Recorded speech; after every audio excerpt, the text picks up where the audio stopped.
오늘은 기이한 사랑이라는 제목으로 함께 말씀을 나누려고 합니다. 이 말씀을 통해서 하나님의 은혜를 누리는 저와 여러분 되기를 소원하고 축복합니다.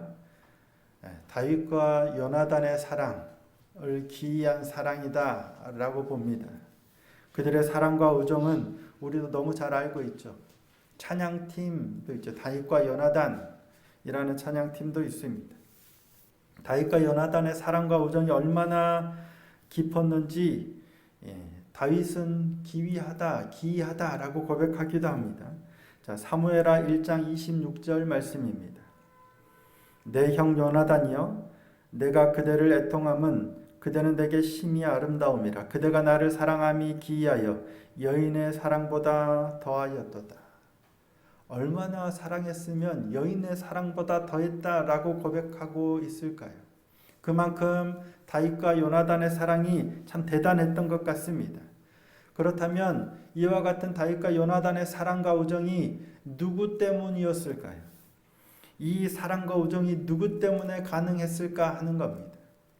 물론 다윗도 중요하지만 이 사랑은 요나단이 먼저 시작합니다. 다윗과 요나단은 목동과 왕자 관계죠. 베들레헴 출신의 목동인 다윗과 사울왕의 첫 번째 아들이었던 왕자 요나단입니다. 누가 다가서야 가능하겠습니까? 목동이 왕자에게 다가서려고 한다고 다가서지겠습니까? 당연히 왕자였던 요나단이 먼저 다가섰겠죠. 자, 오늘 본문 1절 말씀입니다. 함께 한번 읽어보시겠습니다. 시작. 다윗이 사울에게 말하기를 마침에 요나단의 마음이 다윗의 마음과 하나가 되어 요나단이 그를 자기 생명같이 사랑하니라. 요나단이 다윗을 보고 마음에 들어서 자기 생명같이 사랑하게 되었다랍니다. 자기 생명같이 사랑했답니다. 3절에도 말씀합니다.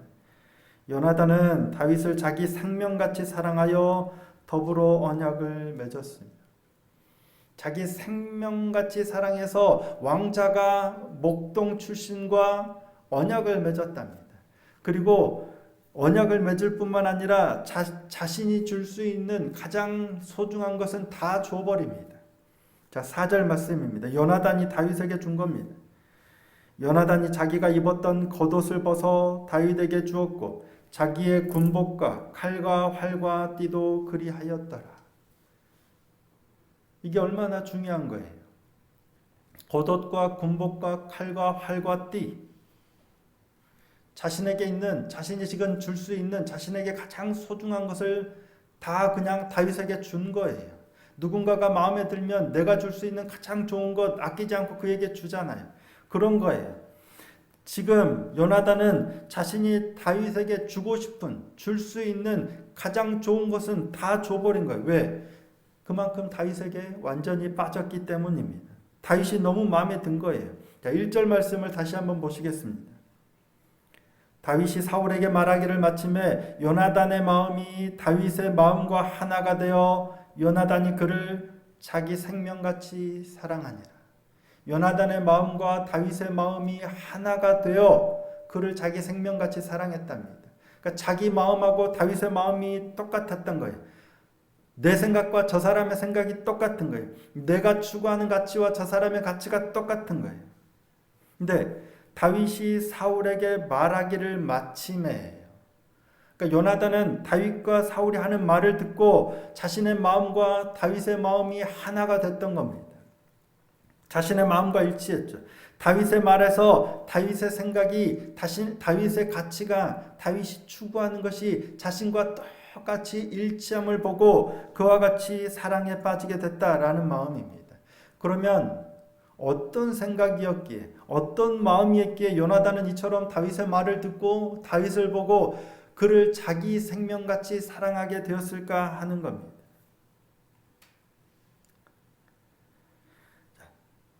다윗과 사울 왕의 대화에 답이 있을 겁니다. 다윗이 했던 말들입니다. 골리앗이 40일을 조석으로, 그러니까 아침 저녁으로 하루에 수도 없이 아마 나와서 이스라엘 군대를 모욕합니다. 무려 40일을 그렇게 합니다. 하지만 이스라엘 백성들은 아무도 골리앗을 대적하러 나가지 못합니다. 골리앗의 어마어마한 위용에 주눅이 들어서 아무도 나서지 못하고 숨죽이고만 있어요. 그때 아버지의 심부름으로 형들의 안부를 물으러 다윗이 이곳에 와서 이 모습을 보게 되죠. 그리고는 너무나도 화가 났는지 골리앗을 죽이면 어떤 보상이 있는가? 그리고 그가 누구에게 하나님의 군대를 모욕하느냐며 마치 자신이 골리앗을 나가서 무찌를 것처럼 얘기를 하는 거예요. 저 골리앗을 죽이는 사람에게는 어떤 보상이 있느냐? 그가 누구에게 하나님의 군대를 모욕하느냐? 그 말은 자기가 나가서 싸우겠다는 얘기 아니에요. 이러한 얘기를 전해 들은 사울 왕이 다윗을 부릅니다. 근데 다윗을 불러다 놓고 보니까 아주 어린 소년이에요. 근데 그 다윗이 자신이 나가서 골리앗과 싸우겠다라고 합니다. 하지만 사울이 만류하죠. 왜냐하면 다윗이 너무 작고 어린 소년이기 때문입니다. 자, 사무엘상 17장 33절 말씀입니다. 사울이 다윗에게 이르되 내가 가서 저 블레셋 사람과 싸울 수 없으리니 너는 소년이요 그는 어려서부터 용사임이니라. 사울 왕이 딱 봐도 상대가 안 되겠죠. 누가 골리앗과 싸우고자 하는 용맹스러운 사람이 누군가라고 불러다 놓고 봤더니 어린 소년 다윗이에요. 골리앗은 어마어마한 키가 크고 무기도 어마어마한데 어려서부터 용사인데 다윗은 그냥 작은 목동 출신이에요. 어린 소년이에요. 누가 봐도 상대가 되지 않는 싸움입니다. 내보낼 수 없죠. 이 소년이 죽는 거는 둘째치고라도 나라가 망신해 더 사기만 떨어질 뿐이에요. 당연히 말리는 거예요. 하지만 다윗은 사울 왕의 만류에도 불구하고 자신이 나가겠다 합니다. 자신이 어려서부터 아버지의 양떼를 칠 때 사자나 곰이 어린 양을 물어가면 끝까지 쫓아가서 그 입에서 새끼 양을 찾아내고 그들이 사자나 곰이 덤비면 그 수염을 잡고 쳐서 죽였다라고 합니다.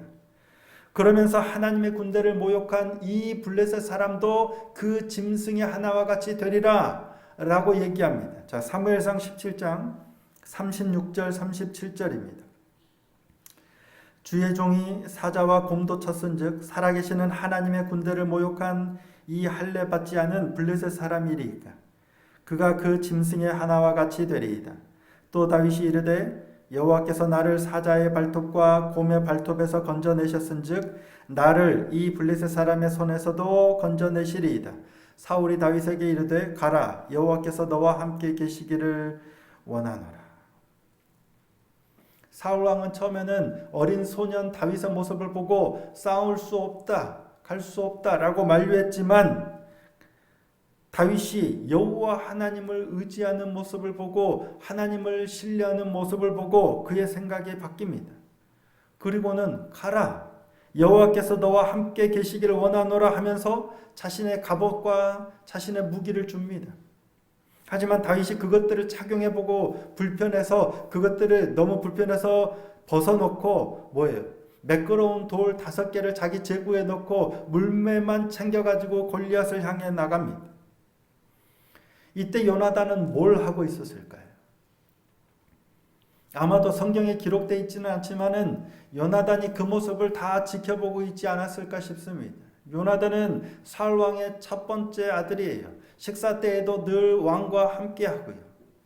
이런 때 가장 중요한 순간에 요나단이 그 곁에 있었겠죠. 사울 왕과 다윗이 하고 있는 일들을 다 봤을 거예요. 요나단 자신보다도 한참 나이 어린 다윗이 아버지 사울 왕 앞에서 하고 있는 이런 말들을 듣고 상당히 감동과 충격을 받지 않았을까 싶어요. 그리고 요나단을 온전히 사로잡은 결정적 한마디가 들려옵니다. 다윗이 골리앗을 향해 나아가면서 한 말입니다. 자신을 업신여기고 나오는 골리앗을 향해 다윗이 이렇게 말하죠. 자, 사무엘상 17장 45절입니다. 사무엘상 17장 45절입니다. 다윗이 블레셋 사람에게 이르되 너는 칼과 창과 단창으로 내게 나아오거니와 나는 만군의 여호와의 이름 곧 내가 모욕하는 이스라엘 군대의 하나님의 이름으로 내게 나아가노라. 작은 어린 소년인 다윗이 어마어마하게 덩치가 큰 골리앗을 향해 나가면서 하는 말이에요. 너는 칼과 창과 단창으로 나오지만 나는 만군의 여호와 이름 곧 내가 모욕하는 이스라엘 군대의 하나님의 이름으로 내게 나아간다. 그리고 요나단의 마음을 때리는 한마디, 결정적 한마디를 더합니다. 자, 사무엘상 17장 47절입니다. 또 여호와의 구원하심이 칼과 창에 있지 아니함을 이 무리에게 알게 하리라. 전쟁은 여호와께 속한 것인지 그가 너희를 우리 손에 넘기시리라. 그리고 다윗이 물맷돌을 던져서 골리앗의 이마를 맞추고 그의 칼을 빼서 골리앗을 쳐서 죽이죠. 사울 왕을 비롯해서 요나단과 온 이스라엘은 다윗과 골리앗이 마주하고 있는 장면을 숨죽여서 보고 있었을 거예요. 왜 안 그러겠습니까? 양쪽 진영에서 다 어떻게 되나 보고 있었겠죠. 다윗이 하는 말도 아마 다 들었을 거예요. 근데 다윗이, 저 조그마한 어린 소년 다윗이 골리앗을 향해 이렇게 외치는 거예요. 그런데 하나님을 의지하며 여호와의 이름을 의지하며 나아가는데 다윗이 한 고백이 뭐예요? 여호와의 구원하심이 칼과 창에 있지 아니함을 이 무리에게 알게 하겠다라는 거예요. 근데 이 말은 어딘가 익숙해요. 요나단에게는 대단히 익숙한 말입니다. 다윗이 골리앗을 향해 했던 이 고백은 요나단이 얼마 전에 했던 고백과 똑같기 때문입니다. 사울이 왕이 된 지 2년에 블레셋과 이스라엘 사이에 전쟁이 일어납니다. 요나단이 블레셋 지역을 좀 괴롭혔어요. 그랬더니 전쟁이 일어났어요. 그런데 블레셋 군사들의 수가 어마어마합니다. 병거가 3만, 마병이 6천, 백성은 해변에 모래같이 허다하더라 라고 성경이 기록하고 있습니다. 이 모습을 보고 이스라엘이 싸우려고 모였다가 두려워서 다 도망가 버립니다. 산으로, 들로, 웅덩이로, 굴로 다 숨어버립니다. 겨우 600명만 사울왕과 남아 있었던 거예요. 막상 전쟁은 하지도 못하고 숨어서 덜덜덜 떠는 그런 형국이었죠. 근데 이때 요나단이 자기의 무기를 든 자, 그에게 그 한 사람만 데리고 블레셋을 치러 가자. 사울왕에게도 아무에게도 말하지 않고 자기 무기를 든 자만 데리고 블레셋을 치러 가면서 했던 말입니다. 사무엘상 14장 6절입니다. 요나단이 자기의 무기를 든 소년에게 이르되 우리가 이 할례 받지 않은 자들에게로 건너가자. 여호와께서 우리를 위하여 일하실까 하노라. 여호와의 구원은 사람이 많고 적음에 달리지 아니하였느니라. 여호와의 구원은 사람이 많고 적음에 달리지 아니하였느니라. 여호와의 구원은 칼과 창에 있지 아니하다. 여호와의 구원은 사람이 많고 적음에 있지 아니하다. 똑같은 말이잖아요. 요나단은 이와 같은 고백을 하고 올라가서 블레셋 진영을 흩트리고 결국 그 싸움에서 이기게 되죠. 다윗은 동일한 고백을 하고 나가서 자신보다 어마어마하게 큰 골리앗을 물맷돌로 쳐서 죽입니다. 요나단의 말과 다윗의 말이 일치해요. 그건 뭐예요? 요나단의 마음과 다윗의 마음이 일치하는 겁니다. 여호와 하나님을 향한 그들의 믿음과 고백이 동일한 거예요. 저 사람의 입에서 이와 같은 고백이 나온 걸 보고 나와 생각이 똑같은 거예요. 나와 마음이 똑같은 거예요. 나와 믿음이 똑같은 거예요. 나와 고백이 똑같은 거예요. 나와 같은 마음, 나와 같은 가치, 나와 같은 생각, 나와 같은 믿음의 고백을 들을 때 이처럼 불일듯 사랑이 싹트게 되고 자기 생명같이 사랑하게 되는 겁니다. 우리도 다윗과 요나단과 같이 동일한 믿음과 고백으로 서로를 향해서 불일듯 사랑이 일어나는 그런 관계가 되기를 소원하고 축복합니다. 그런 우리 말씀의 빛교회가 되고 그런 믿음의 하나님의 백성들이 되기를 예수님의 이름으로 축복합니다. 그렇다면 단순히 그렇게 그 순간, 그 말을 들은 순간 스파크가 그러니까 어떤 불꽃이 튀면 다윗과 요나단처럼 깊은 사랑의 관계가 될까요? 그런 기이한 사랑을 이룰 수 있을까 하는 겁니다. 동일한 고백을 하는 경험이면 충분할까요? 그렇지는 않은 것 같습니다. 요나단만 그런 게 아니라 사울 왕도 한때는 그랬습니다. 그렇죠? 사울 왕이 다윗을 가라, 여호와께서 너와 함께 하시기를 원하노라 라고 내보낸 이유가 뭐예요? 다윗이 하나님을 의지하고 하나님께서 다윗과 함께 하신다는 것을 보았기 때문이에요. 사울도 그걸 볼 수 있었어요. 왜? 자신도 그런 경험이 있기 때문이죠. 자신도 아직 아버지의 집에 있을 때 사무엘 선지자를 통해서 예언을 듣고, 그리고 가면서 자신도 하나님의 영이 크게 임해서 예언도 하고 새 사람이 되고, 그리고 이스라엘의 첫 번째 왕이 되었거든요. 하나님의 영이 임한다는 게, 하나님이 함께 하신다는 게 어떤 건지를 사울도 이미 경험했어요. 악령이 들어서 또 힘들어할 때 신하들이 그러죠. 수금을 잘 타는 사람을 한 사람 구해다가 수금을 타게 하면 깨끗이 낫게 될 거다 라고 조언을 합니다. 그러자 사울왕이 수금 타는 사람을 구하는데 누구를 뽑아요? 다윗을 뽑아요. 근데 다윗을 뽑은 이유가 뭡니까? 자, 사무엘상 16장 18절입니다.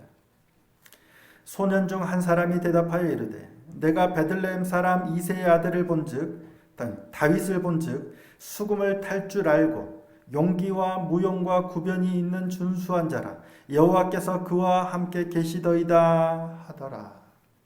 이 말을 듣고 사울왕은 다윗을 불러다가 그로 하여금 수금을 타게 하는 거예요. 근데 의아한 건 베들레헴 목동 출신인 다윗을 수금 탈 줄 안다고 데려다가 자신이 악령이 들었을 때, 정신적으로 이상이 생겼을 때 수금을 타게 하는 거예요. 예루살렘 궁중 안에, 예루살렘 도성 안에 수금을 타는 사람이 없었을까요? 음악을 전문으로 하는 전문가가 없었을까요? 그런데 왜 하필 다윗이었을까요? 다윗은 수금을 잘 타는 사람이라고 소개하지 않고 뭐라고 소개해요? 수금을 탈 줄 알고요. 그냥 수금 탈 줄 아는 사람이. 뭐가 중요할까? 용기와 무용과 구변이 있는 준수한 자가 중요할까요? 제가 보기엔 그것보다 마지막에 있는 여호와께서 그와 함께 계시더이다. 이 말이 핵심적이 아니었을까 싶어요. 아마도 그 때문이었을 것 같아요. 그래서 사울은 자신이 수금을 타는 자로 다윗을 선택했던 것이 아닌가 싶어요. 그랬던 사울이에요. 하지만 어느 순간부터 문제가 생겨요. 하나님의 명령을 제대로 순종하지 않고 점점 하나님으로부터 멀어지더니 결국 하나님으로부터 버림까지 받죠. 하나님의 영이 함께해서 하나님의 영이 함께하는 사람을 자신도 좋아하고 기쁨을 누렸는데 어느 순간부터 하나님의 영이 함께하는 사람을 두려워하고 미워하고 심지어는 죽이려고까지 하는, 다윗이 여호와께서 그와 함께 하신다는 사실을 알고 죽이려고 혈안이 되어서 계속 쫓아다니잖아요. 그렇다면 하나님을 만나고 경험한 게 아무런 의미가 없는 것인가요? 그건 당연히 아니겠죠. 그럼에도 한순간의 강한 임재만으로는 온전하지 않다는 거예요. 하나님의 영이 크게 임하고 강력한 역사가 나타나는 것도 중요하지만 그것만으로는 안 된다는 겁니다. 그것만으로는 결코 안심할 수 없다는 거예요. 내가 이런 은혜를 경험했어. 저 사람도 저런 은혜를 경험했네. 이런 동일한 경험만으로는 안 된다는 거예요. 대표적인 인물이 삼손은 큰 능력을 발휘할 때마다 어김없이 여호와 영이 갑자기 임했다고 성경은 기록하고 있습니다. 삼손이 아스글론 사람 30명을 쳐 죽이고 혼인잔치 때 수수께끼를 냈다가 졌죠. 아내 때문에 졌죠. 그래서 그 겉옷 30벌 속옷 30벌을 구하기 위해서 아스글론으로 내려가서 그 사람들을 쳐 죽일 때 사사기 14장 19절을 보면 여호와 영이 갑자기 그에게 임했다라고 기록하고 있습니다. 그리고 레히에서 나귀 턱뼈로 블레셋 사람들을 쳐 죽일 때도 마찬가지입니다. 밧줄에 꽁꽁 묶여서 내려갔는데 갑자기 여호와의 영이 임하시자 밧줄이 불에 탄 실처럼 그냥 끊어져 버립니다. 사사기 15장 14절입니다. 삼손이 레이의 이름에 블레셋 사람들이 그에게로 마주가며 소리 지를 때 여호와의 영이 삼손에게 갑자기 임하심에 그의 팔 위에 밧줄이 불탄 삼과 같이 그의 결박되었던 손에서 떨어진지라. 여호와의 영이 갑자기 임하는 거예요. 어느 순간 갑자기 호련히 크게 여호와의 영이 임하시고 감동된다 해서 결코 안심할 수 없는 이유입니다. 삼손은 그렇게 하나님의 영이 갑자기 크게 임하셨음에도 불구하고, 그래서 놀라운 일들을 행했음에도 불구하고, 삼손의 인생을 우리가 잘 알잖아요. 그의 사사로서의 삶의 대부분은, 거의 대부분은 여인들의 이야기밖에 없어요. 그것도 정상적인 여인들이 아니라 기생이든 가사의 여인이든 들릴라든 온통 잘못된 이야기들밖에 없는 거예요. 타락한 이야기들로 점철되고 있어요. 그를 통하여 눈이 뽑히고 결국에는 그들과 함께 스스로 목숨을 끊는 인생이 되어버립니다. 사울 왕도 본연의 모습을 잃고 결국 하나님께 버림받고 하나님의 사람을 대적하여 죽이려고 하다가 결국 블레셋 사람들의 손에 죽임을 당하고 말하죠. 어느 날 갑자기 큰 은혜를 경험한다. 중요합니다. 하지만 그렇다고 안심할 수는 없어요. 우리는 작은 것보다 큰 은혜를 되게 선호합니다. 큰 영광, 큰 은혜, 놀라운 경험 중요하지만 이런 것들은 일순간 우리를 보장해 주지 못해요. 삼손의 삶이 그랬고 사울의 삶이 그랬고 욥의 세 친구들의 삶이 그렇습니다. 그래서 매일 말씀 앞에 서야 하는 겁니다. 다윗은 주야로 여호와의 말씀을 묵상하는 삶이었습니다. 여호와의 말씀을 늘 읊조리는 삶을 살았었죠. 비록 범죄하기도 하지만 말씀을 묵상하는 사람은 말씀을 묵상할 때 자신의 죄를 깨닫게 됩니다. 하나님이 지적하실 때 돌이키게 됩니다. 하지만 말씀 앞에 있지 않은 사람은 지적할 때 오히려 자신의 죄를 감추려 하고 그 상황을 모면하려고만 합니다. 사울 왕은 자신의 죄를 지적당했을 때 사무엘의 옷자락을 잡아 뜯으면서도 자신의 죄를 솔직하게 돌이키지 못합니다. 어쩌면 다윗이 더 큰 죄를 지었을 것 같은데, 그 죄가 더 클 것 같은데 다윗은 하나님의 지적에 그 자리에서 돌이킵니다. 무슨 차이일까요? 한순간에 큰 은혜와 능력을 경험하기보다는 일상에서 말씀을 통해서 하나님을 경험하고 하나님을 누리는 그런 삶이 되기를 소원합니다. 큰 경험을 공유하고 있는 것도 중요합니다. 하지만 애굽에서의 놀라운 큰 경험을, 그리고 홍해를 갈라진 물벽 사이를 마른 땅을 밟고 지난 놀라운 경험을 한 사람들은 다 광야에서 죽었습니다. 여호수아를 따라서 들어간 사람은 말씀을 통해서 살아갔던 사람들입니다. 오늘 우리의 삶을 다시 한번 되돌아보고 되짚어보고 말씀 앞으로 나아가는 저와 여러분이 되기를 소원하고 축복합니다. 큰 은혜와 능력을 경험하는 것도 중요하지만 그보다 더 중요한 건 날마다 말씀 앞에서 우리의 삶을 돌아보고 돌이키고 정결하게 거룩하게 살아가는 삶인 줄로 믿습니다. 그러한 모습들을 통해서 말씀 앞에서의 삶을 통해서 저와 여러분이 같은 가치와 같은 마음과 같은 생각으로 더 깊은 사랑을 누려가는 은혜의 공동체가 되기를 소원하고 축복합니다. 이게 우리 말씀의 빛교회가 나아가야 하는 길이고 지향하는 길입니다. 저와 여러분이 더욱더 말씀 앞에서 날마다 말씀하시는 하나님 앞에서 거룩함으로 세워져가는 그러한 믿음의 삶이 되기를 소원하고 축복합니다. 그리하여 우리도 말씀 위에서 다윗과 요나단과 같이 그들이 누렸던 기이한 사랑을 더 깊이 행하고 누려가는 복된 믿음의 삶이 될 수 있기를 예수님의 이름으로 축복합니다. 아멘.